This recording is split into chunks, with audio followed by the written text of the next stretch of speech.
तो अभी coming to WTC हमने वैसे बहुत बार मेंशन कर दिया है, WTC हाँ, वर्ल्ड टेस्ट चैंपियनशिप। तो ये पहला है राइट, इनॉग्रल ICC का। history 144 years of test cricket and this first happened for time the हुआ first है, time. ओके। और फाइनल्स में इंडिया एंड न्यूजीलैंड। न्यूजीलैंड तो पूरे ICC के अंडर जितने टीम्स खेलते हैं सब compete कर रहे थे, कि उसमें भी कुछ ऐसा डिस्टिंक्शन था कि नहीं ये 10 या ये 9 टीम्स compete कर रहे थे सिर्फ, कि जितने भी खेलते हैं टॉप 8 टीम्स कर रही थी आई गेस, राइट? हाँ 9 ICC टेस्ट प्लेइंग नेशंस में टॉप 8। हाँ मतलब ऐसा अगर अपन कंसिडर करते कि 12 या 14 कंट्रीज खेलती हैं तो टेस्ट स्टेटस सब कंट्रीज को नहीं मिलता है। ओके। हाँ तो उसमें भी टॉप 8 टीम्स थी शायद, वही फाइट कर रही थी। जो टेस्ट रैंकिंग में जो टॉप 8 टीम्स थी, हाँ top 9 at the start of the tournament, top 9, हाँ टॉप 9 टीम्स थे। ओके। सो टॉप 9 टीम्स का जो सेट था उनके बीच में कंपटीशन हुआ। They had to play different series with different teams. मतलब वो लीग जैसा हो गया।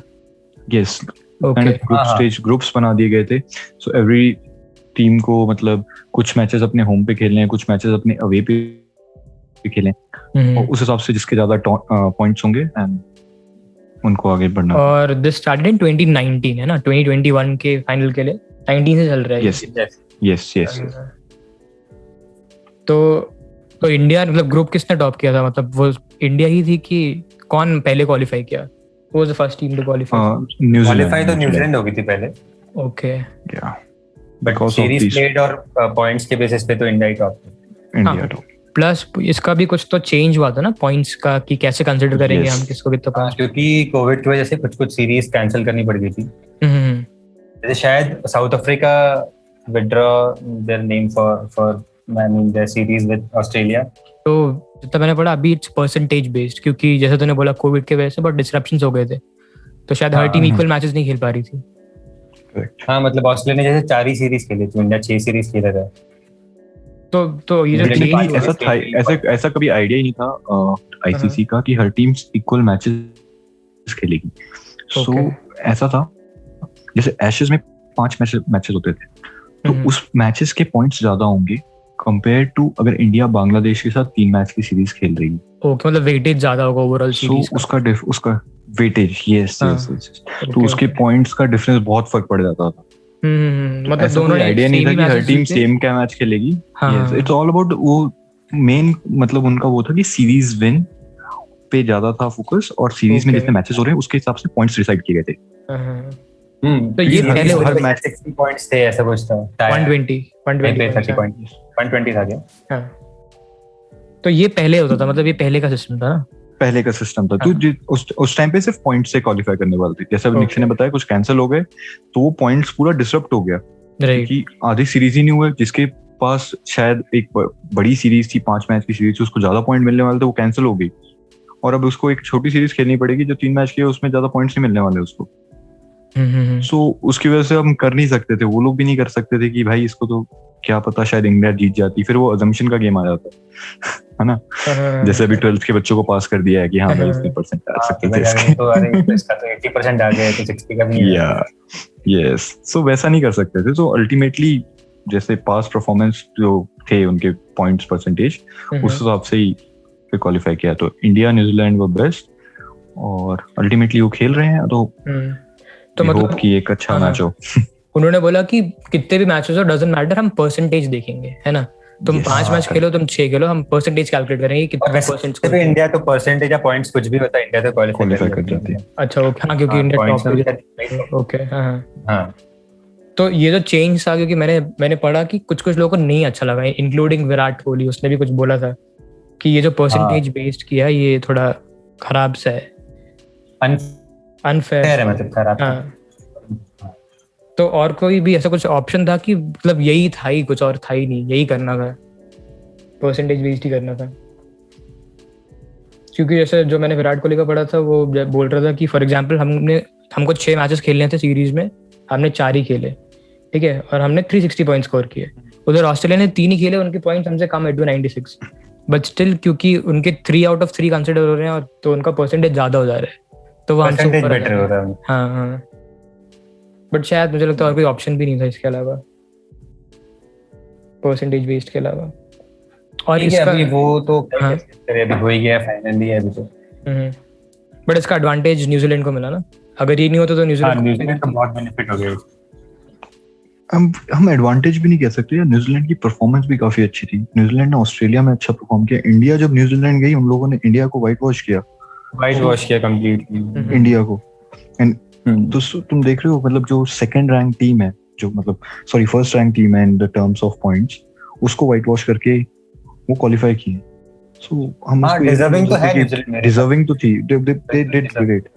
उन लोगों ने और अच्छा अभी किया टेस्ट ऑस्ट्रेलिया में रैंकिंग जाके फर्स्ट भी। नहीं है वो, अगर अपन WTC के फॉर्मेट को हटा भी। Okay yes. तो स्टार्टिंग फ्रॉम 2019 अभी finally these two are on the top, और इनका अभी 18th को है, राइट? फर्स्ट 18 से स्टार्ट हो रहा है फाइनल। हाँ, तो इसमें को वैसे तो टेस्ट 5 days ही होता है ना, 5 day सीरीज होता है। हाँ, एक तो इसमें एक रिजर्व डे इसके अंदर रिजर्व डे रखा हुआ है बिकॉज़ रिजर्व डे हटा दिया। हटा दिया क्या? हटा दिया। नहीं, अभी ये 5 दिन का ही होगा, और अगर ड्रॉ हो गया तो ट्रॉफी शेयर करना नहीं, पड़ेगा। हाँ मतलब मैंने क्या पढ़ा कि रिजर्व डे तो है, बट उसको 6 day नहीं बोल रहे, उसको 5 day बोलेंगे। वो कुछ बारिश हो गई, कुछ हो गया या टाइम नहीं बचा तो ही यूज होगा, स्टिल 5 day कहलाएगा। और फिर भी अगर ड्रॉ हो जाता है, अच्छा ओके, और मुझे लगा था फिर भी अगर ड्रॉ हो गया, क्योंकि टेस्ट क्रिकेट में तो ये वैलिड रिजल्ट है टाई हो जाना। टाई और कुछ होता नहीं है, उतना ही प्रोबेबिलिटी जितना रिजल्ट का। टाई तो डिफरेंट, टाई नहीं ड्रॉ, टाई इज डिफरेंट। अच्छा ऐसा है क्या? ड्रॉ टाई अलग अलग होता है? Tie is when both teams scores are levels, equal scores हैं। अच्छा ओके, तो टेस्ट में draw have a chance to win the match, or okay if the betting team doesn't score that final winning run, then it's a draw. ये तो मुझे पता ही नहीं था यार, मैं तो ड्रॉ टाई सब एक ही समझता था। नहीं, they are different. So imagine a test cricket getting a tie after 5 days of cricket, so many different balls, so उसके बाद दोनों टीम ने सेम, बहुत कम प्रोबेबिलिटीज, बहुत कम, बट वो भी टाई भी हुए हैं, हाँ हुए हैं, टाई भी हुए हैं मैचेस इतने सारे। एंड दिस वन न्यूजीलैंड का ही एक था, न्यूजीलैंड का जब क्वालिफाइंग स्टेज था, they had a match with Pakistan, और उनको 1 विकेट चाहिए था, and they bowled around 30 overs for that, और वो भी अल्टीमेटम ही था कि यू रिमेंबर दैट मैच निक्षय जिसमें सैंडनर ने विकेट लिया था लास्ट में? I remember that match. और अभी जैसे ये बात करें तो मेरे को एक और मैच याद आ गया, इंग्लैंड और श्रीलंका का मैच हुआ था, और Jimmy Anderson was at the strike, मतलब वो काफी देर से डिफेंड कर रहा था वो, और एंडरसन मतलब ऐसा कि 11th मैन है, वो 11th बैट्समैन है, और उसको बैटिंग मतलब बिल्कुल ही नहीं आती। जैसे इंडिया अगर खेल रही तो युजवेंद्र चाहल से हम कैसे एक्सपेक्ट करेंगे कि ये correct. बिना इंजर हुए आउट होके आ जाए तो सक्सेसफुल है हमारे लिए, वैसा है उसका बैटिंग। तो फिर भी उसने बहुत शायद कुछ 22-23 ओवर्स तक सर्वाइव किया, और लास्ट बॉल पे आउट हो गया एंडरसन। Yes. और बहुत रोया वो उस मैच के बाद, सेरेमनी में, पोस्ट मैच सेरेमनी में भी रोया, बहुत रोया वो कि इतनी देर डिफेंड करने के बाद में लास्ट बॉल पे आउट हो गया।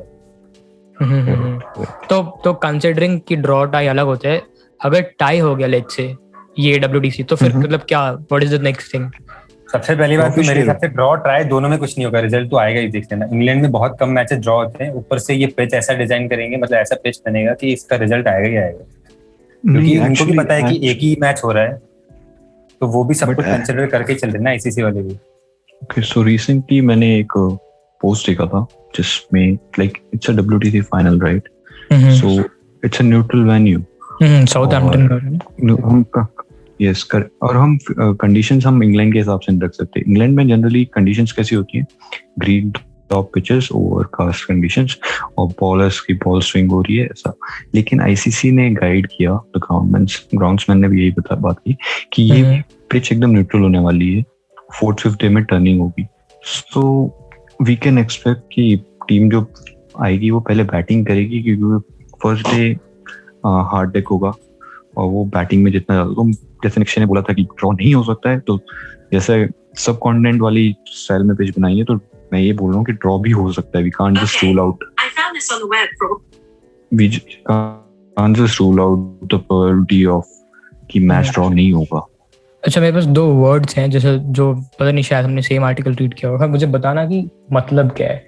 तो वही जो ग्राउंड्समैन ने जो बोला था, ही सेड कि we will try and make the pitch पे सो दैट कि वो उसमें पेस रहे and the ball bounces, okay, but not one sided towards seam movement. उन्होंने बोला हम ऐसा कुछ ट्राई कर रहे हैं बनाने का कि पेस बाउंस रहे। सो इससे ये कहना चाहते हैं कि जो फर्स्ट 2-3 डेज होंगे तो उस पे डेक हार्ड होगा, उसकी वजह से जो डेक हार्ड होगा तो जो फास्ट बॉलर्स हैं उनको अच्छा बाउंस मिलेगा, अच्छा कैरी मिलेगा।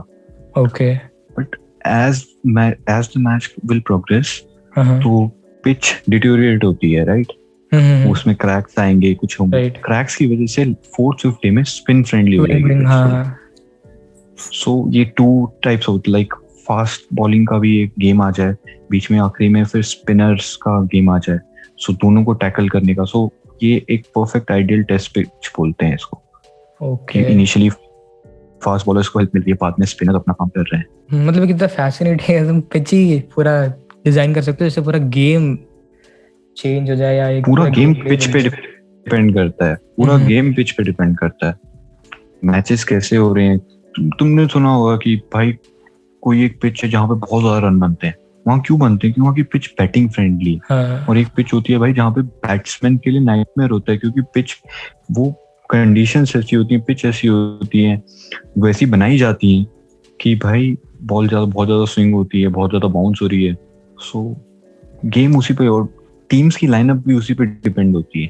अब जैसे ये स्पिन फ्रेंडली है, so India can dominate with Ashwin and Jadeja.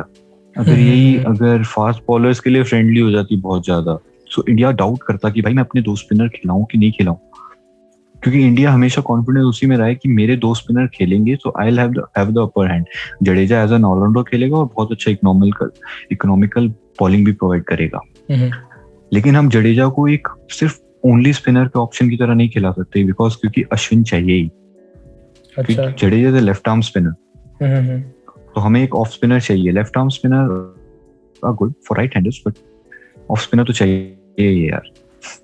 So India को वो 2 स्पिनर वाला ऑप्शन इस पिच की वजह से मिल जाएगा, वरना इंडिया का बैलेंस बिगड़ जाता है, क्योंकि उनको 4 फास्ट बॉलर खिलाने पड़ते। और जो 4th फास्ट बॉलर है, हाँ इंडिया के पास काफी, मतलब हम बोल रहे हैं बेंच बहुत अच्छी हो गई है, बट फिर भी India going with 4 fast bowlers थोड़ा, मतलब इंडिया ने बहुत कम किया है ऐसा। सो एकदम फाइनल के लिए एकदम उनके लिए न्यू चैलेंज और न्यू तो वैसे अगर हम एक्सपीरियंस हो जाता। कंसीडरिंग पिच कंडीशंस, तो what is more favourable for India? मतलब कैसा पिच होगा तो इंडिया कैन इजीली डोमिनेट, ऐसा कुछ है क्या कि ये type spin friendly pitch? Spin friendly pitch, yes. So India so New Zealand wants a green top pitch, because New Zealand का home condition is green top pitches, मतलब full fast pace fast bowlers के लिए, full fast, तो fast bowlers के लिए, क्योंकि because they have good fast bowling lineup, Trent Boult, Neil Wagner, Tim Southee. Like Tim Southee is like swing maestro, Trent Boult is a left arm pacer जो बहुत ही अच्छी swing कराता है और कंडीशंस का बहुत अच्छा यूज कर सकता है विद हिज पेस। एंड जो नील वैगनर है वो पिच के बाउंस का बहुत अच्छा यूज करता है, वो ही is a very good fast bowler which use bouncers से बहुत परेशान करता है। स्टीव स्मिथ का बहुत बुरा हाल कर दिया था, he is one of the greatest test batsman, Steve Smith, उसका बहुत बुरा हाल कर दिया था। सो न्यूजीलैंड यही चाहेगा कि उनके लिए फास्ट बॉलिंग का मतलब एडवांटेज ले पाए, और इंडिया के स्पिनर्स हमेशा से डोमिनेट किए हैं, so India wants a spinning track.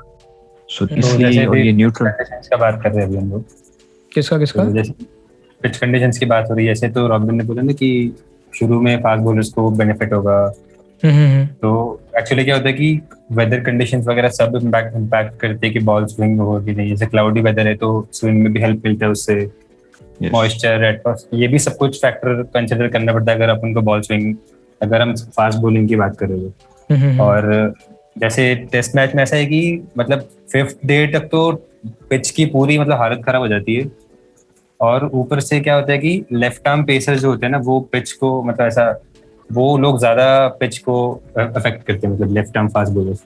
तो फाइनल अगर 4th और 5th डे पे अगर बॉल टर्न हो रहा है थोड़ा भी, तो अगर 5th मतलब जो मतलब दोनों टीम्स का जो सेकंड इनिंग होगा, मतलब न्यूजीलैंड का जो सेकंड इनिंग होगा, उसमें सबसे डेंजरस बॉलर है, मतलब जडेजा वर्ल्ड का सबसे डेंजरस बॉलर है सेकंड इनिंग्स में। तो अगर बॉल थोड़ा भी टर्न हो गया ना तो Jadeja will still the show completely. और अगर नहीं भी होता है तो रिवर्स स्विंग में, जैसे मैंने बोला कि इंडिया का हिस्ट्री उतना फास्ट बॉलर्स के लिए अच्छा नहीं, तो रिवर्स स्विंग वगैरह बहुत कम बॉलर्स हैं इंडिया में जो रिवर्स स्विंग कर पाते हैं। And Shami is a very good fast bowler, in terms of reverse swing and pace also. और शामी का एक्चुअली रन अप और उसका मतलब सीम पोजीशन वगैरह बहुत स्टेबल है. तो सेकेंड इनिंग्स की जब जहाँ बात थी वहाँ पे शामी और जडेजा मतलब बहुत ज़्यादा इम्पैक्ट डालेंगे मैच में. तो अगर फोर्थ और फिफ्थ डे पे जो कि मेरे हिसाब से टर्न होगी बॉल, तो क्योंकि जैसे बोला ना इसने कि नील वैगनर के पास पेस बहुत अच्छा है और ऊपर से वो भी लेफ्ट आर्म पेसर है, तो 150 अगर वो टच करता है, अगर इतने ज़्यादा फास्ट बॉलिंग अगर होगी तो फिफ्थ डे तक डेफिनेटली बॉल टर्न होएगा. और अगर बॉल टर्न थोड़ा भी अगर हो रहा है ना तो जडेजा, क्योंकि जडेजा उतना मतलब वो एक्यूरेसी पे बॉल करता है अपना, वो इतना स्पिन वगैरह पे उसका उतना नहीं है. जैसे अनिल कुंबले बहुत सक्सेसफुल स्पिन बॉलर माना जाता है, लेकिन वो स्पिन करता ही नहीं था बिल्कुल अनिल कुंबले. वो कंप्लीटली एक्यूरेसी और पेस पे डिसीव करता था बैट्समैन को. जडेजा भी वैसा ही है. और अगर ऐसे बॉलर को थोड़ी सी भी टर्न मिल गई ना तो आप एक्सपेक्ट नहीं करोगे कि बॉल टर्न होगी, और अगर हो गई तो फिर बहुत प्रॉब्लम्स होती है बैट्समैन को. तो फाइनल इनिंग में शामी और जडेजा बहुत मतलब मेरे हिसाब से अगर इंडिया को जीतना है तो इन दोनों प्लेयर्स के फॉर्म पे डिपेंड करेगा. हाँ मतलब बैट्समैन भी वैसे तो हर प्लेयर को अपना रोल करना है, बट ये दोनों MVP रहेंगे अगर फाइनल इनिंग्स कंसिडर करनी है. और जैसे ही डैमेज होगी थोड़ी सी भी तो शामी और जडेजा बहुत की रोल प्ले करेंगे. अच्छा बिफोर जडेजा डज एक मिनट बस बिफोर वी मूव, मैं क्योंकि हमने ड्रॉ से स्टार्ट किया था तो मैं बस just want to put it out there कि अगर ड्रॉ होता है तो क्योंकि टेस्ट में this is a valid result, तो जो भी है price whatever the price is, whatever the prize money is, it will be split, है ना, दोनों टीम्स के बीच में इट विल गेट स्प्लिट. तो दोनों ही चैंपियंस होंगे. ऐसा कुछ नहीं कि ड्रॉ ब्रेकर या टाई ब्रेकर कुछ होगा. नहीं कुछ नहीं. रिजर्व डे जैसे पहले बोला था वो भी हटा दिया अभी, और ट्रॉफी शेयर करनी पड़ेगी. और इंडिया ने एक बार पहले ट्रॉफी शेयर कर ली तो मुझे नहीं लगता है कि फिर से चाहेंगे वो लोग की ट्रॉफी शेयर करनी पड़ेगी. 2000 में चैंपियंस ट्रॉफी का फाइनल था इंडिया श्रीलंका का, तो उसमें भी शायद मैच अबैंडन करना पड़ गया था बीच में, तो तब ट्रॉफी शेयर हुई थी एक बार. अभी अगर इधर ड्रॉ होता है तो इधर भी ट्रॉफी शेयर करना पड़ेगा. तो वैसे हाँ एक और था क्वेश्चन मेरे दिमाग में कि स्क्वाड तो हो गई, प्लेइंग 11 अनाउंस हो गया है कि अभी टाइम है? टाइम है तो टॉस के पहले ही बता चलेगा. ओके तो क्या कुछ स्पेकुलेशंस कौन होगा, क्या सीन है, किसको होना चाहिए? सबसे पहले न्यूजीलैंड की अपन प्रोबेबल प्लेइंग 11 की बात कर लेते हैं. तो रॉबिन क्या लगता है तुम्हें कि कौन खेलेगा न्यूजीलैंड से? तो टॉप ऑर्डर में तो फिक्स है टॉम लथनम, कॉनवे कमिंग डेब्यू में अपने 200 मारा है उसने. So they want their best to go out there. After that we'll have Williamson will be there. उसके बाद अपना रॉस टेलर आएगा. So रॉस टेलर बहुत मेन मुझे लगता है कि जैसे विलियमसन टॉप बैट्समैन कंसिडर होता है न्यूजीलैंड की टीम का, बट अभी पूरे WTC में विलियमसन का एवरेज आउटसाइड होम ग्राउंड 11-12 का है, मतलब 11-12 रन का एवरेज चल रहा है उसका. तो एक वो भी फैक्टर है. और दूसरी चीज कि रॉस टेलर इंडिया के अगेंस्ट हमेशा से अच्छा परफॉर्म करता है और वो स्पिन बहुत अच्छा खेलता है. तो की प्लेयर मेरे हिसाब से इधर मतलब बॉलिंग अटैक तो पूरा है ही है न्यूजीलैंड का बहुत पावरफुल, बट बैटिंग मेरे हिसाब से रॉस टेलर लीड करेगा. और अगर वो अच्छा खेल गया तो वो एक बहुत बड़ा हर्डल है इंडिया के.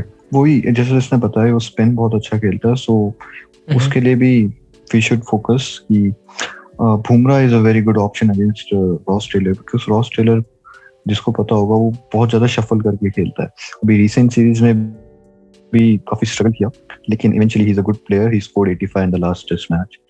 बट वो जो स्ट्रगल है तो वो हम उसी वीक पॉइंट पे पकड़ सकते हैं कि हाँ स्पिन हमारा स्पिन डोमिनेंट है, लेकिन कुछ प्लेयर्स के लिए हमें स्पिन नहीं कर सकते हैं, स्पिन से ही सिर्फ अटैक नहीं कर सकते हैं. क्योंकि हमने देखा है रिसेंट में भी, निक्षय इस बात पे एग्री कर पाएगा, कभी कभी इंडिया स्पिन पे बहुत ज्यादा रिलाई कर जाती है और सिर्फ स्पिनर्स को ही कराने लग जाती है. सो मैं बस यही चाहता हूँ कि इस मैच में ऐसा ना हो. मतलब फेथ तो आया है फास्ट बॉलर्स पे, लेकिन जो बॉलिंग लाइनअप है ना वो साथ में मिलके काम करे. ऐसा नहीं होना चाहिए कि सिर्फ एक बंदे का काम बन जाए कि सिर्फ अश्विन को दे जा रहे हैं और अश्विन से ही एक्सपेक्ट कर रहे हैं कि ये सारे विकेट निकाल देगा. So we have to have different plans for different players. India के तो प्लेइंग रन का अपन बाद में बात करते हैं, अभी न्यूजीलैंड का कर लेते हैं. तो यस, तो रॉस टेलर के बाद उसके बाद मिडिल ऑर्डर में एक और बैट्समैन का नाम याद है. कॉलिन डी ग्रैंडहोम तो खेलेगा, all-rounder जेमी निशम खेलेगा, सॉरी जेमी तो निशम शायद है ही नहीं। काइल जेमिसन भी ऑलराउंडर खेलेगा बराबर। Yes, so they will take 2 allrounders. और कॉलिन डी ग्रैंडहोम काफी इकोनॉमिकल बॉलर है, अगर you can he plays a holding role. नहीं कर रहे अपन तो नहीं, what we say when runs का फ्लो बहुत ज्यादा बढ़ जाता है एक साइड से, लाइक रन्स आने लग जाते हैं, और टेस्ट मैच में क्या होता है, जो ये मोमेंटम का गेम होता है, और एक बार रन आने शुरू हो गए ना तो एक सर्टेन पीरियड होता है, एक सेशन होता है जिसमें बहुत रन आ जाते हैं। सो कॉलिन डी ग्रैंडहोम जैसा ऐसा प्लेयर है जो गुड लेंथ पे डाल के स्टंप पे डालता रहेगा, वो रन होल्ड कर सकता है, जैसा हम बता रहे जडेजा करता है, जो अपनी लाइन पिक करता रहेगा। वो बैट्समैन को मेहनत करनी पड़ेगी उसके खिलाफ एक एक रन देने के लिए, जडेजा के खिलाफ भी यही करना पड़ता है। सो कॉलिन डी ग्रैंडहोम वो रोल प्ले करता है न्यूजीलैंड के लिए जो जडेजा इंडिया के लिए करता है। So he is also gonna be a one, क्योंकि ऐसा नहीं होगा कि 5 दिन में सारे बॉलर्स डालेंगे, जो ऑलराउंडर्स का यही होगा कि बॉलर्स एम्पल रेस्ट लें, तो उसके लिए भी कॉलिन डी ग्रैंडहोम काफी इंपॉर्टेंट प्लेयर होगा। सबसे मेन न्यूजीलैंड के 3 फास्ट बॉलर्स की बात कर लेते हैं।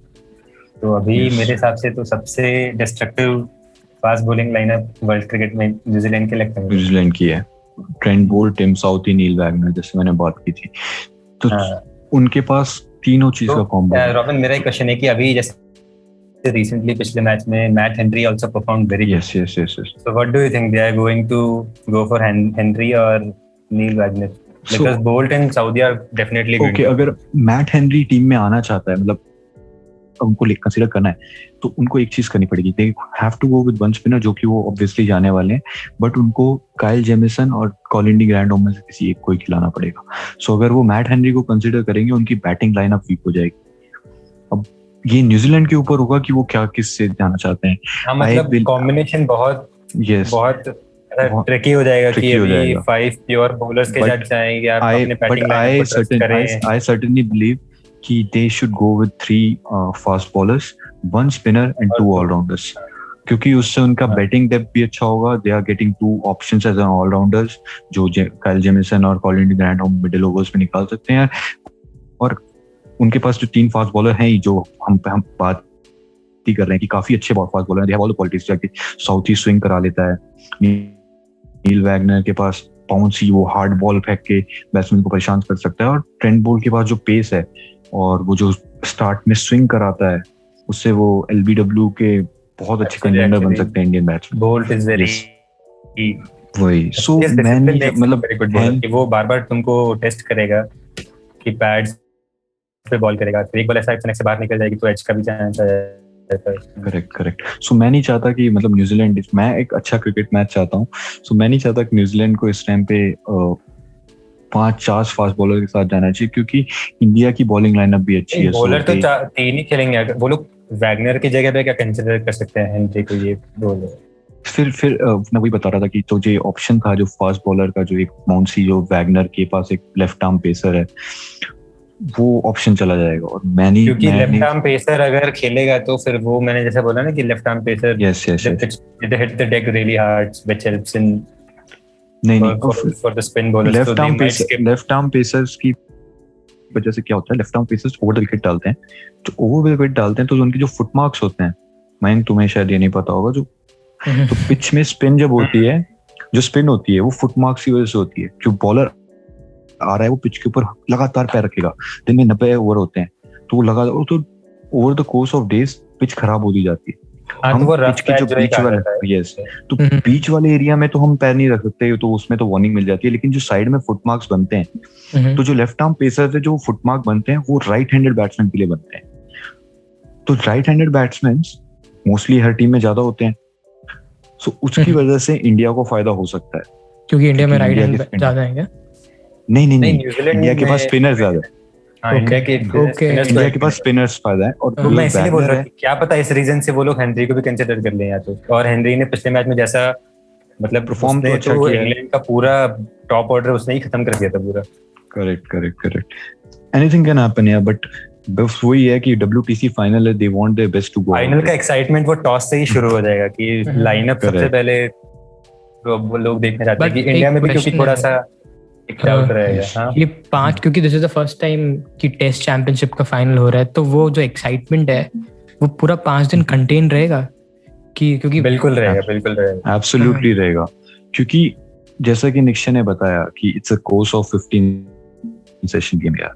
हम हर सेशन में ऐसे, जैसे हम पूरा टेबल टेस्ट मैच की बात कर रहे थे जिसमें इंडिया 36 पे ऑल आउट हो गई, अगर हम बोल दें कि पहले वो उसके पहले के सेशन देखते हैं, India was dominating before that, मतलब ऐसा लग रहा था कि इंडिया ये मैच जीतने वाला है। सो वो आपको हर सेशन फॉलो करना पड़ेगा, हर मतलब न्यू बॉल जब आती है, न्यू बॉल से जो बॉल स्विंग होती है फास्ट, मतलब न्यू बैट्समैन कैसे टैकल कर रहे हैं, मिडिल ओवर्स में कैसे वो इनिंग्स को बिल्ड कर रहे हैं। सो बहुत मतलब हर, अगर तुम एक क्रिकेट लवर के पर्सपेक्टिव से देखोगे तो हर सेशन बहुत इंटरेस्टिंग होने वाला है। इंडिया न्यूजीलैंड के मैच हमेशा से इंटरेस्टिंग होते हैं। मेरे को लगता है कि इंडिया के one of the biggest opponent is New Zealand, मतलब मैंने देखे हैं जितने मैचेस अभी, मतलब हमेशा इंडिया को से टफ ऑस्ट्रेलिया ही है अभी करंटली। और जैसे बोल रहा है कि हमेशा इंडिया न्यूजीलैंड के सामने स्ट्रगल करता है, सही बोल रहे हैं, स्ट्रगल कर रहा है। मैंने बहुत पहले, मैं तुम्हें ये बताता हूँ 2007 के वर्ल्ड कप से देखता आ रहा हूँ, जब वो T20 वर्ल्ड कप भी था, इंडिया सिर्फ न्यूजीलैंड से मैच आ रहा था। उसके बाद तुम देख लो 2019 का सेमीफाइनल इंडिया न्यूजीलैंड से हार गया। इंडिया न्यूजीलैंड में जाता है तो व्हाइट वॉश हो जाता है। इंडिया का न्यूजीलैंड, मतलब इंडिया का T20 रिकॉर्ड इम्पेक्केबल था, लेकिन न्यूजीलैंड से वो लगातार 5 मैच हारे हुए थे। हाँ, वो सीरीज हार रहे हैं मतलब पूरी। यस। और वैसे भी कोई बोल रहा था कि क्योंकि the last test match that New Zealand played was in England, तो उनके पास एक एडवांटेज है that they already know the conditions. मतलब अभी इंडियन प्लेयर्स को मतलब फाइनल का प्रेशर तो है ही, बट जल्दी अडैप्ट करना कंडीशंस को, वो भी एक प्रेशर है। प्लस तुम ही लोग शुरू में बोल रहे थे कि मतलब this has been a record कि बाहर जब इंडिया जाता है स्पेशली इन इंग्लैंड तो they don't perform as they. But अभी करंट फॉर्म के हिसाब से देखें ना तो इंडिया, मतलब जैसे हम जब छोटे थे तो ऑस्ट्रेलिया कैसे परफॉर्म करता था कि ऑस्ट्रेलिया मतलब उनको, मतलब वो तो इनविंसिबल एकदम, उनको हरा भी नहीं सकते वो लोग। होम ग्राउंड पे तो जीत रहे, अवे पे भी वो लोग मतलब ऐसा पूरा क्लीन स्वीप करके आ रहे हैं। तो वैसा अभी इंडिया का फॉर्म है, मतलब करंट तुम इंटरनेशनल क्रिकेट देखोगे तो अगर जैसे इंडिया भी ऑस्ट्रेलिया में जीत गए तो वो बहुत बड़ी चीज थी। बट जैसे अगर इंडिया अभी आने वाले टाइम में अगर अभी टेस्ट सीरीज भी जीत रही तो मैं ऐसा बहुत सरप्राइज नहीं हो जाऊंगा कि अरे इंडिया कैसे जीत गई। ऑब्वियसली इंडिया का रन चल रहा है अभी, इंडिया टॉप पे है अभी। तो coming to the dominance advantage New Zealand का, जैसे आपने बोला वही है कि बस अडैप्ट करना है इंडियन प्लेयर्स को। हाँ, तो क्या बोल रहे हो? मैं ये बोल रहा था, जैसे डोमिनेंस की बात की, तो डोमिनेंस इंडिया का इसलिए भी है क्योंकि देखना, इंडिया का बेंच स्ट्रेंथ बहुत अच्छा है इस टाइम पे। सो इंडिया के पास हर पोजीशन के लिए एक प्लेयर है जो बैकअप में है, जो कि एक प्लेइंग 11 में आके खेल भी सकता है।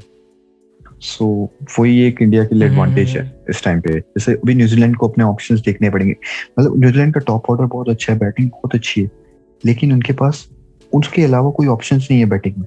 India has the options, India के पास प्लेयर्स हैं पीछे जो और भी खेल सकते हैं। अब अगर हम जैसे हम बात कर ही लेते हैं, जैसे हम न्यूजीलैंड की बात कर ली, हम इंडिया की लाइनअप की भी बात कर लेते हैं अभी। सो इंडिया के लाइनअप में अक्षय क्या लगता है ओपनिंग पेयर क्या होना चाहिए? ओपनिंग जैसे कि मतलब गिल, शुभमन गिल की हम बात कर रहे थे, ऑब्वियसली रोहित शर्मा तो खेलेगा ये कैंट पे। यस। तो जो एक थोड़ा सा डाउट है बहुत लोगों को वो है कि शुभमन गिल खेलेगा या मयंक अग्रवाल खेलेगा। तो मयंक अग्रवाल एक्चुअली, मतलब मयंक अग्रवाल का WTC में बहुत अच्छा रिकॉर्ड रहा है अभी तक। मतलब वो इंडिया के टॉप 5 बैट्समैन में से, he scored over 1000 runs for India in WTC, और IPL में भी अच्छा फॉर्म रहता है। ऊपर से गिल का IPL अभी बहुत खराब हुआ था, अभी का जो IPL था। करेक्ट। बट फिर भी मेरे को लगता है कि गिल ही खेलेगा, क्योंकि पिछले टेस्ट मैचेस में भी वही खेल रहा था, और ज्यादा एक्सपेरिमेंट नहीं करेंगे क्योंकि फाइनल एक ही मैच है, मतलब मार्जिन ऑफ एरर बहुत कम है। सो वही मैं बोल रहा था, जैसे गिल के पास, मुझे लगता है गिल और रोहित शर्मा ही खेलेंगे मेरे हिसाब से तो। हाँ, और गिल के पास वो एक्सपीरियंस भी है कि बाहर थोड़ा मयंक का परफॉर्मेंस भी खराब ही रहा था। मैं वही बात बोलने वाला था, क्योंकि मयंक अग्रवाल गिल और फास्ट बॉल भी बहुत अच्छा खेलता है। यस, मयंक अग्रवाल का ऑस्ट्रेलिया सीरीज में वही हुआ था, he got the chance but he couldn't perform, and Gill got the chance and he grasped that opportunity with both hands, और उसने उस टाइम पे स्कोर करके एक, मतलब सिलेक्टर्स और जो व्यूअरशिप है उसमें भी मतलब दिखा दिया कि अच्छा स्कोर तो एक ही था 91 का, बट उसको स्टार्ट मिल रहा था हर बार अच्छा। यस ये लग रहा था कि नहीं सेंचुरी मार देगा लेकिन आउट हो गया, बट वो स्टार्ट अच्छा मिल रहा है गिल को बहुत। और अगेंस्ट इंग्लैंड भी काफी अच्छा खेला। Taking no credit from Mayank Agarwal ने काफी अच्छा परफॉर्म किया, बट मयंक अग्रवाल ने परफॉर्म किया था जब इंडिया में खेल रही थी। होम ग्राउंड पे ही सारे रन बनाए उसने। उसने होम ग्राउंड पे लगातार 2 डबल सेंचुरीज मार दी थी। सो अभी कंडीशंस अलग होंगी, और वो उस बात को बहुत टाइम हो गया है। जब वो WTC स्टार्ट हुआ था, ये तब की बात है जब मयंक अग्रवाल काफी अच्छे फॉर्म में था। शायद 2 डबल सेंचुरी भी मारी उसने। यस, 2 डबल सेंचुरी मारी थी। तो इसलिए कंसीडर करके मेरे ख्याल से तो गिल और रोहित शर्मा ही होनी चाहिए। और 1 डाउन के लिए तो हमारे पास मतलब, और मिडिल ऑर्डर में तो कोई डाउट ही नहीं है इंडिया का। हम इंडिया के मिडिल ऑर्डर की कोई बात नहीं कर सकते, मतलब सोच भी नहीं सकते कोई और कि पुजारा के अलावा कोई 1 डाउन में और आएगा। पुजारा, विराट, रहाणे, ये 3 बंदे फिक्स हैं। इनकी जगह मतलब है इंडिया के पास बैकअप में होंगे प्लेयर, बट इनके अलावा सोचना मतलब अगर नीज में से कोई एक नहीं होता है तो ये तो बात करने के लिए कुछ है ही नहीं कि इस पे डिबेट ही नहीं करना है हमें। मिडिल ऑर्डर तो हम इंडिया अगर इनमें से कोई नहीं होगा, हम फिर वो बात करने का मतलब बहुत बात करनी पड़ जाएगी फिर तो उसके ऊपर कि भाई अब क्या करें। बस एक क्वेश्चन ये है कि अभी एक ऑलराउंडर कौन खेलेगा? जडेजा खेलेगा नहीं खेलेगा, या अश्विन खेलेगा? ये एक चीज है। दूसरी चीज है कि मोहम्मद सिराज और ईशांत शर्मा में से कौन खेलेगा? आई गेस उसके अलावा बाकी तो मेरे हिसाब से बुमराह, शामी तो फिक्स ही है, और ऋषभ पंत भी कंफर्म ही है।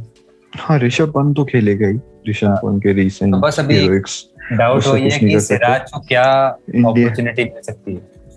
देखो, सिराज का ऐसा है कि ईशांत शर्मा को हम नेग्लेक्ट नहीं कर सकते। ईशांत शर्मा मेरा भी सेम थॉट है in the recent few years, मतलब ईशांत शर्मा का एक डिमिनिश आया था जब खत्म हो गया था, फॉकनर ने उसको 30 रन मार दिए थे, लेकिन उसके बाद 2016-17 लेकिन उसके बाद वो टेस्ट में भी नहीं खेल पाया था, काफी टाइम तक बाहर रहा था, इंजरीज भी हो गई थी। लेकिन 2017-18 के बाद जो ईशांत शर्मा की परफॉर्मेंस रही है टेस्ट क्रिकेट में, और उसने टॉप ऑर्डर में हमेशा विकेट निकाले और काफी कंसिस्टेंट लाइन से बॉलिंग डालता है। और टेस्ट में तो ईशान का परफॉर्मेंस अच्छा रहता ही है, बहुत अच्छा रहता है। और हो गया 100 टेस्ट मैचेस का तो बहुत वो भी एक वो भी होता है जब एक बॉलिंग लाइनअप हम डिसाइड करते हैं। सो देखो, ईशांत शर्मा ना जो सऊदी रोल प्ले करेगा न्यूजीलैंड के लिए, ईशांत शर्मा को वो रोल प्ले करना है। जो ट्रेंट बोल्ट रोल प्ले करेगा न्यूजीलैंड के लिए, बुमराह को वो रोल प्ले करना है। जो वैगनर रोल प्ले करेगा न्यूजीलैंड के लिए, मोहम्मद शामी को वो रोल प्ले करना है। तो मैं वही देख रहा हूँ इसमें सिराज का जो हमारा रोल है, मतलब Siraj is taking no credit from, वो भी बहुत अच्छा है, लेकिन कभी compare in the current scenarios हो गए, मेरे ख्याल से हमारे ईशांत शर्मा, शामी और बुमराह खेलने चाहिए। और जो इंडिया डाउट ऑडियंस को ये है कि सिराज ने तो पिछला ऑस्ट्रेलिया का टेस्ट सीरीज था, उसमें तो मतलब पूरा वर्ल्ड क्रिकेट सिराज के बारे में बात कर रहा था, इतना अच्छा परफॉर्मेंस था सिराज का। और आईपीएल में भी सिराज ने बहुत अच्छी बॉलिंग की।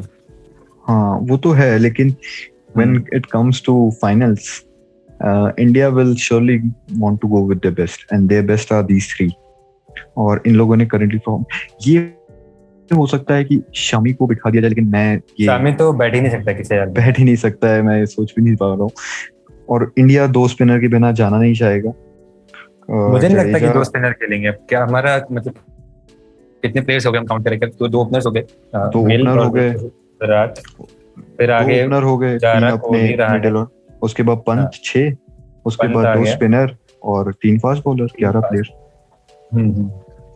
तो 2 स्पिनर का तो मैं 2 स्पिनर, इंडिया का आइडियोलॉजी यही रहा है कि वो 2 स्पिनर के साथ जाएगा हमेशा से। इंडिया ने इंडिया का रिकॉर्ड ही अच्छा नहीं रहा है मेरे ख्याल से, जब उन्होंने 4 फास्ट बॉलर खिलाए हैं, क्योंकि इंडिया की लाइनअप में ऐसा कोई बैट्समैन भी नहीं है जो थोड़ा बहुत भी स्पिन डाल सके। और करंट स्पिनर बैटिंग लाइनअप में ऐसा कोई नहीं कि पार्ट टाइम बॉलर। यस। और एक स्पिनर का काम नहीं है टेस्ट क्रिकेट। मैं तो हमेशा से यही सोचता हूँ कि एक स्पिनर का काम कभी नहीं है। न्यूजीलैंड के पास और ऑप्शन नहीं है, क्योंकि उनके पास उतनी क्वालिटी नहीं है स्पिन में। इंडिया के पास वो क्वालिटी है स्पिन में, जो कि वो यूज कर सकती है और करनी भी चाहिए। जडेजा, मैं नहीं मानता कि चलो अगर स्पिन हो रही है सिर्फ तभी कामयाब है। जडेजा अगर हल्की सी भी स्पिन होगी ना तब भी कामयाब होगा, क्योंकि जडेजा स्टंप टू स्टंप लगातार डालता रहेगा, लेकिन एक बॉल जो हल्की सी भी स्पिन हो गई उसमें भी उसको विकेट मिलेगा। यस, तो उसमें भी उसको विकेट मिलेगा। तुम लोग के लाइनअप में जडेजा है कि नहीं? हाँ, मेरी लाइनअप में तो जडेजा है। मेरी भी लाइनअप में जडेजा तो है ही है, जडेजा और अश्विन दोनों खेलेंगे और 3 फास्ट बॉलर शामी, बुमराह और Ishant Sharma. Talking about Ashwin, so people were talking that we should even consider Ashwin for T20 World Cup. What do you think, Robin? We can, but एक बात है, Ashwin is a good bowler, मैं उनसे कुछ नहीं लेना चाहता हूँ खुद के क्रेडिट में, बट आई गेस T20 के लिए थोड़ा नहीं, जैसे अश्विन का पिछले 2-3 साल में आईपीएल में अच्छा ही परफॉर्मेंस है। मेरे को ऐसा लगता है कि अश्विन को अगर मतलब पिच में बिल्कुल हेल्प नहीं है ना, फिर भी वो ओवर निकाल लेता है। मतलब he is very clever Ashwin. हाँ, he is a clever bowler, but मैं तो यही चाहूंगा कि इंडिया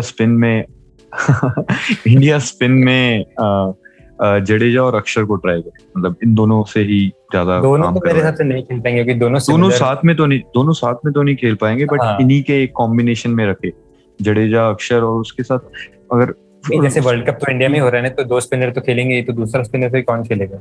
एक तो अगर चहल को भी हम कंसीडर कर लेते हैं, क्योंकि चहल T20 में बहुत अच्छा। चहल तो मैं वही बोल रहा हूँ, चहल तो खेलेगा ही T20 में, चहल खेलेगा। उसके साथ में जो जो होंगे वो लेफ्ट आर्म स्पिनर्स ही होंगे, और वो जडेजा और अक्षर पटेल में से ही होंगे। और अगर हम ऐसा कंसीडर करते हैं कि जडेजा तो ऑलराउंडर खेलेगा ही, और उसके बाद भी जो 4 बॉलर बचेंगे उसमें फिर 2 फास्ट बॉलर हो गए हमारे। नहीं, हम ये तो कर ही नहीं सकते कि 3 स्पिनर खेलें। ये मतलब बट ये एक डेथ रोल हो जाएगा फिर इंडिया के लिए, क्योंकि इमेजिन बॉल टर्न नहीं हो रही है, हमारे पास सिर्फ 2 फास्ट बॉलर हैं, उन 12 ओवर में कितना तो बॉल टर्न होएगी ना इंडिया में। तो अगर इंडिया में वर्ल्ड कप है यार, तुम देखो ये आईपीएल के भी मैचेस देख लो, मतलब ऐसा तो नहीं होता हर मैच में स्पिनर्स परफॉर्म कर ही जाते हैं। एक मैच आता है तो ऐसा था कि अपने पास इतने वेन्यू नहीं थे, तो एक ही ग्राउंड बार-बार यूज हो रहा था, तो इसके वजह से भी स्पिन तो काफी डोमिनेट किया ये वाला आईपीएल में। करेक्ट, बट मैं तो यही मानूंगा कि 3 फास्ट बॉलर। अच्छा चलो वो सब ठीक है, क्या हार्दिक पांड्या बॉलिंग करेगा? सबसे बड़ा कंसर्न ये है कि अगर हार्दिक बॉलिंग नहीं करेगा तो इंडिया को बहुत प्रॉब्लम होगी।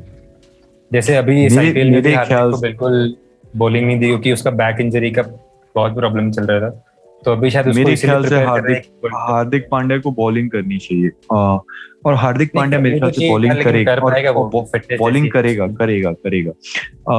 ये आईपीएल में नहीं की, क्योंकि मुंबई इंडियंस के पास एम्पल ऑप्शंस थे बॉलिंग के, बॉलर्स काफी थे उनके पास। और coming to international cricket, Australia के अगेंस्ट भी हार्दिक पांड्या ने बॉलिंग डाली और काफी अच्छी बॉलिंग डाली। एक गेम में गेम चेंजिंग मोमेंट था, क्योंकि काफी बॉलर्स मार खा रहे थे, हार्दिक पांड्या गेम। मुझे हार्दिक पांड्या का ऐसा लगता है कि बॉलिंग अच्छी नहीं करता है, फिर भी पता नहीं बच जाता है वो। वो एक होता है कुछ बॉलर्स के पास, वो बहुत उनको एक वरदान मिला होता है कि वो खराब बॉलों पे विकेट ले जाते हैं। खराब बॉलर डालेंगे लेकिन उनको विकेट मिल जाता है। सो हार्दिक पांड्या शायद उनमें से कोई एक होगा, इसकी वजह से होगा। लेकिन हाँ, एक अच्छा ऑलराउंडर है हार्दिक पांड्या, बैटिंग बहुत अच्छी करता है। अगर वो बॉलिंग करना स्टार्ट कर दे तो इंडिया की बहुत सारी प्रॉब्लम सॉल्व हो जाएंगी। हाँ, मुझे लग रहा है कि बॉलिंग कर रहा है, क्योंकि इसीलिए शायद इतने टाइम से रेस्ट इसलिए उसको रेस्ट दिया गया है, ताकि वो वर्ल्ड कप के हम अपनी बेस्ट टीम डाल पाए। और विराट और जितने भी प्रेस कॉन्फ्रेंस में जो भी मैनेजमेंट टीम के भी जितने लोग आते हैं, वो सब यही इसी बारे में बात करते हैं कि हार्दिक पांड्या को हम रेडी कर रहे हैं बॉलिंग के लिए। करेक्ट। और मैंने वही देखा था कि इंटरनेशनल क्रिकेट में हार्दिक पांड्या ने वो एफर्ट्स डाले हैं बॉलिंग में। शायद वो एक लीग क्रिकेट में उतने एफर्ट्स डाल के इंजरी नहीं चाहता होगा, इसलिए मुंबई इंडियंस के लिए डाले। और सेकंड यही था कि वो मुंबई इंडियंस के बहुत सारे ऑलराउंडर्स ऑलरेडी थे, तो हार्दिक पांड्या की जरूरत नहीं थी। कुणाल पांड्या, पोलार्ड, बहुत ऑप्शंस थे। सो मेरे ख्याल से तो Hardik Pandya T20 world cup में बॉलिंग डालेगा। सो हार्दिक पांड्या भी एक अच्छा ऑप्शन होगा, साथ में अक्षर, जडेजा, चहल और 3 फास्ट बॉलर लेके जाओ, तो इंडिया के पास 6 बॉलिंग ऑप्शन होंगे, जिसमें से पांड्या और जडेजा बैटिंग कर सकते हैं, और टॉप 5 इंडिया के अच्छे बैट्समैन तो होंगे ही, क्वालिटी बैट्समैन। तो इंडिया के लिए ये मेरे हिसाब से एक अच्छा T20 स्क्वाड होना चाहिए। अच्छा, अभी ये सब बात हो गई, मैं क्या बोल रहा हूँ कि केएल राहुल को क्या फाइनल में चांस मिल सकता? WTC फाइनल में? हाँ, नहीं, इंडिया बिल्कुल भी एक्सपेरिमेंट नहीं करना चाहेगा, क्योंकि रीसेंट फॉर्म भी, केएल राहुल का फॉर्म तो मेरे हिसाब से कभी खराब नहीं रहा है, कभी खराब नहीं हुआ है ये। जो इंट्रा स्क्वाड मैच था उसमें भी सेंचुरी मारी उसने, लेकिन पूरे WTC में एक भी मैच नहीं खेला है केएल राहुल मेरे ख्याल से, if I am not wrong. पूरे WTC में एक भी मैच खेला नहीं है किसी भी सीरीज में। तो सीधा फाइनल में एक चांस दे देना और इतना बड़ा एक्सपेरिमेंट फाइनल में करना, इंडिया ये रिस्क नहीं लेगा। और जैसा कि हमने बताया कि टॉप ऑर्डर तो फिक्स है, जैसा कि के शुभमन गिल और ये, अगर शुभमन गिल नहीं भी खेला तो चांस मयंक अग्रवाल के ज्यादा है।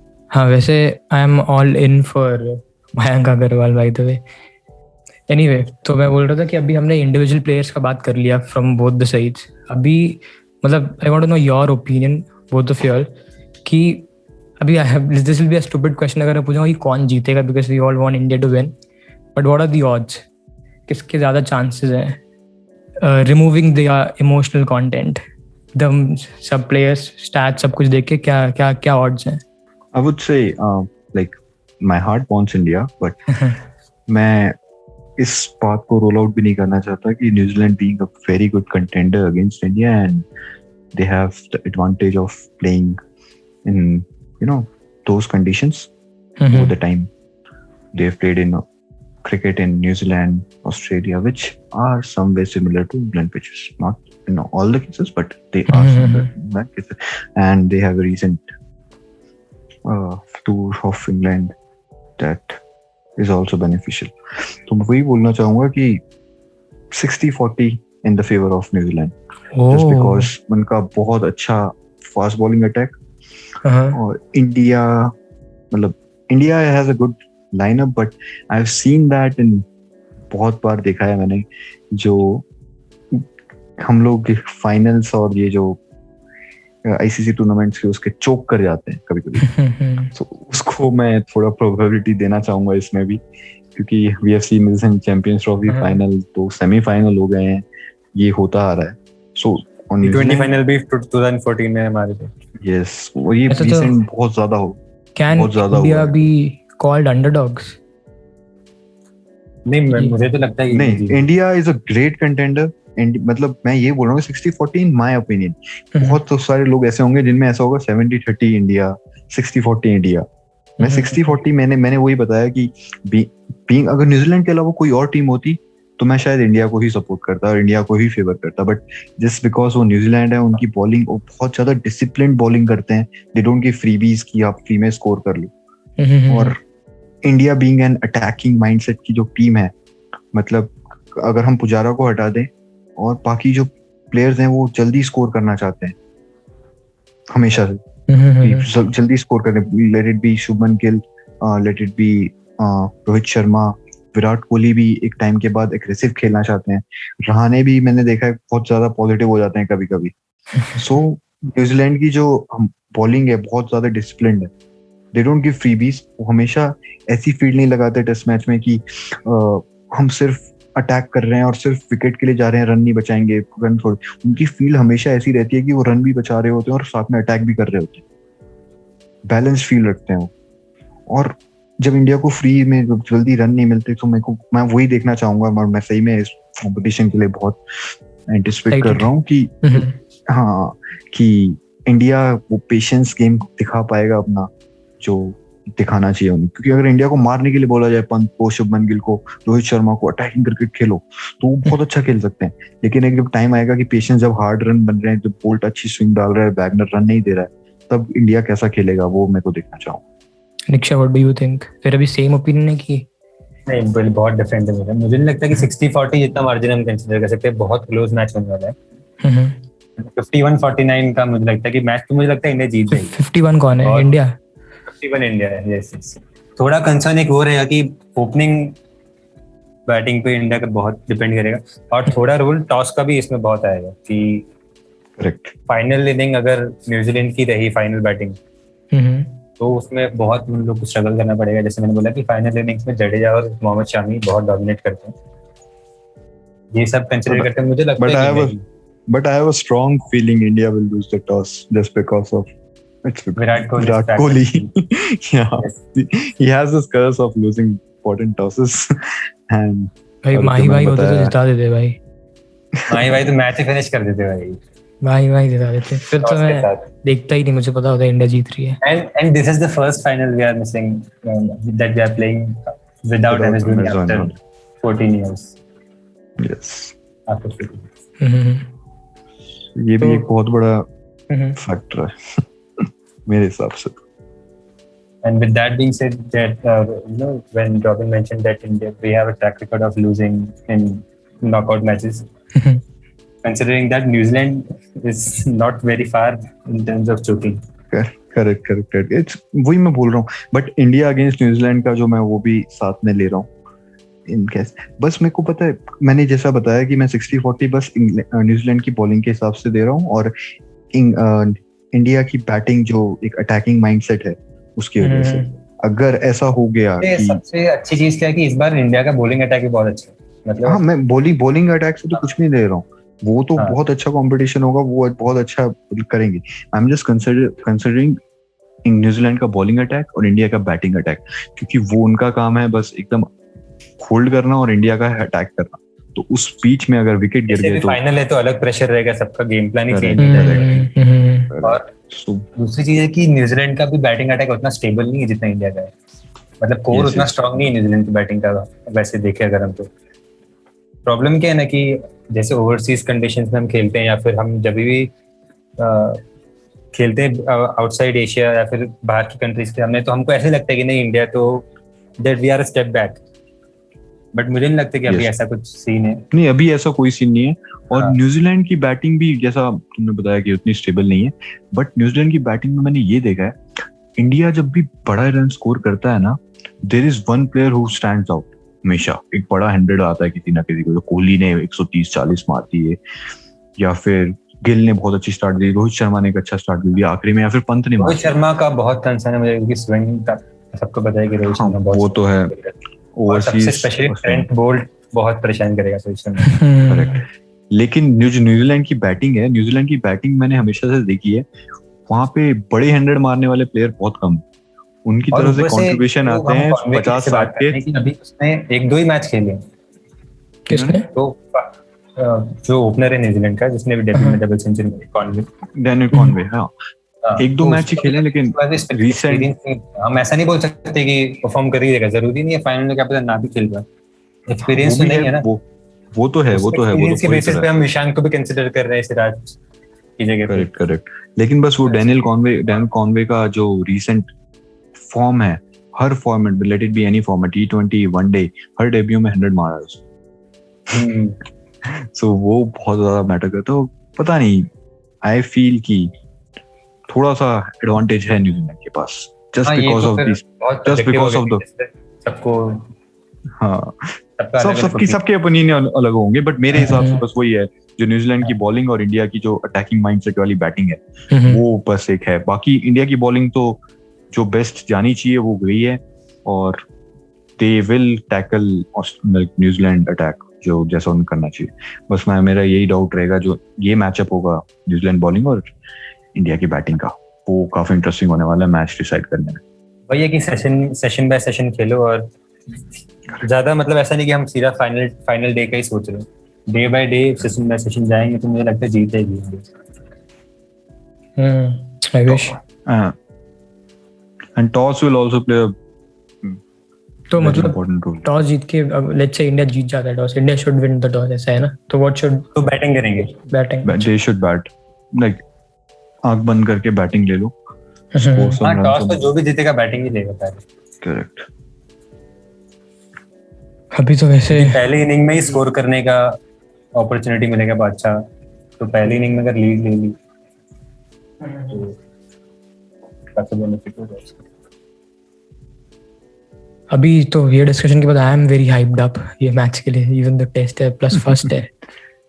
मैं देखेगा क्या पूरा मैच? पूरा पक्का पूरा मैच भाई, एकदम. रॉबिन के घर पे रॉबिन और मैं तो देखेंगे ही. दोपहर मैं रॉबिन के घर पे बैठ के देखूंगा. दोपहर 3:30 बजे शुरू होगा मैच, और विल गो अराउंड 10:30. ये अच्छा है कि मैच दोपहर में शुरू हो रहा है. बहुत बार होता है कि सुबह 4 बजे उठ के मैच देखना पड़ता है. लेट इट बी, अगर ऑस्ट्रेलिया न्यूजीलैंड में होता है तो. So yeah, इंग्लैंड के टाइमिंग्स अच्छे हैं, लाइक कंसीडरिंग क्रिकेट इंडिया में देखने के लिए. चलो, on that note let's hope India wins, तो पता चल जाएगा. Yes. All wishes for India Indian team, yeah. जो भी होगा. अच्छा, रैप अप करते हुए मैं बोलता हूँ कि विराट कोहली ने अभी रिसेंटली एक स्टेटमेंट दिया था कि अगर जिनको लगता है कि न्यूजीलैंड के पास एडवांटेज है तो वो लोग मैच देखने ही मत आओ. Virat Kohli please cancel your tickets and don't come to watch. ऐसा सच में बोला है क्या? हाँ, क्योंकि जिनको लग रहा है कि न्यूजीलैंड के पास एडवांटेज है। ओ रॉबिन, नहीं अरे यार मेरा ओपिनियन है, मैं बस उस मैचअप के बारे में बात कर रहा हूँ। मैं being confident is very good, जैसे कोहली कॉन्फिडेंट है, बट उसको एक उस वे में नहीं लेकर जाना चाहिए कि हमें, क्योंकि जैसे मैंने बताया यार निक्षय, तुम्हें ही पता है, test cricket is traditional cricket और test cricket is game of defence. जिसका डिफेंस स्ट्रॉन्ग वो ज्यादा अच्छा खेलता है। आप जितने मर्जी फास्ट बॉलर हो, जितने मर्जी, वो जो अटैकिंग माइंडसेट वाला क्रिकेट है वो हर बार क्लिक करना बहुत बहुत रेयर होता है। बस मेरे को उसी का डर है, बाकी तो आई रियली होप कि इंडिया जीते। चलो ठीक है, फिर ऑन दैट नोट खत्म करते हैं।